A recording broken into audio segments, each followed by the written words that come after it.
大家好，我是冯小厨。今天去超市买了2种不同的香蕉。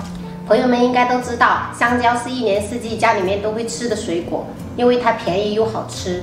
但是很多家庭都会忽略2点很重要的东西，所以刚好今天要给小孩子做一点好吃的，今天就给详细讲解一下。第一点就是很重要的，就是如何挑选正确的香蕉。现在超市大部分看到的香蕉很多都是像这样子直的香蕉，也有这样子长得弯曲的香蕉。朋友们，任何香蕉刚长出来的时候都是直的，但是由于阳光照射不同，它就会向阳的方向长，它就会慢慢的变得弯曲。这种是正常在树枝上长成熟的香蕉。那我们来看一下第二种，像第二种香蕉呢，它本身长出来是直的，但是后续因为人工的关系，它提前把它摘取下来，变成了催熟，这样子吃起来的香蕉，这么直的香蕉，一般不建议大家购买，因为它吃起来不甜，而且也很涩。那像我们家，我经常给小孩子挑选，一定是挑选这种正常的幅度的，这种才是很好吃又很甜的香蕉。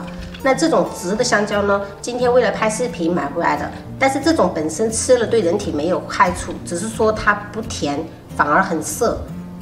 现在我们就来讲第二个要点，就是如何正确的保存香蕉。刚买回来的香蕉很漂亮，但是经过一晚，表面就有很多黑点。这种黑点长期扩散，里面的肉就会变得非常的软烂，不好吃。所以说，我们今天就来教第二点，就是怎么保存香蕉更长久。盆中加入1盆清水，加入1勺盐，搅拌均匀，然后放入香蕉，仔细的把表面给它清洗干净。因为盐水可以起到杀菌的作用，而且顺便可以把它表面的那个催熟剂给它洗掉。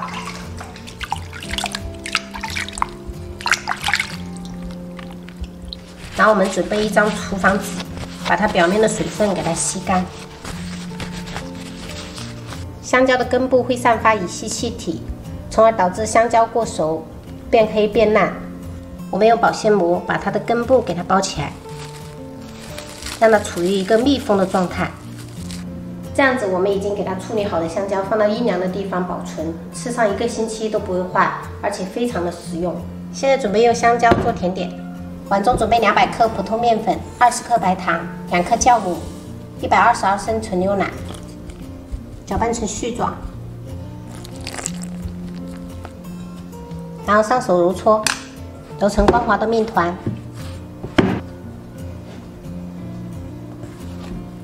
第一次揉会比较吃力，而且不会光滑，我们给它放着，让它醒5分钟再来揉就很好了。这样就可以很好的揉光滑了。直接把它移到案板上，切成2个小剂子，稍微给它整理一下，用擀面杖给它擀成一个大圆饼。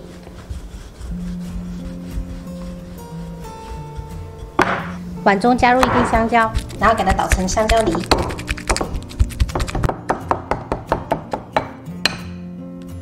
先铺1层芝士碎，再抹1层香蕉泥，再撒1层芝士碎，像包包子一样收口，给它捏合。出来的这个小揪揪给它揪掉。光滑面朝上，给它放入烤盘，室温醒发30分钟。醒好的面团表面刷1层蛋黄液，这样烤出来才好看。撒上白芝麻增加香味。用牙签在表面插几个小孔，这样避免等下收肉的时候爆浆。烤箱提前预热，上下管160度烤15分钟。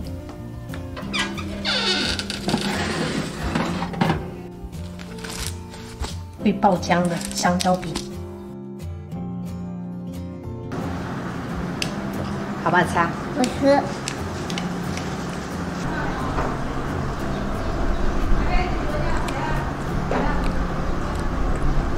好吃不？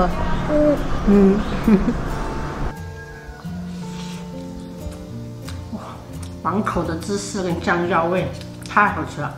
这样子简简单单的，不用发酵，就能做出这么好吃的香蕉饼。朋友们，如果家里面有小孩子的，可以试一下这样子的香蕉饼给他吃，真的比外面的面包店所有的香蕉味的都好吃，强烈推荐给大家。好啦，本期视频我们就分享到这里啦。喜欢我的视频记得关注我，我是冯小厨，下期再见，拜拜。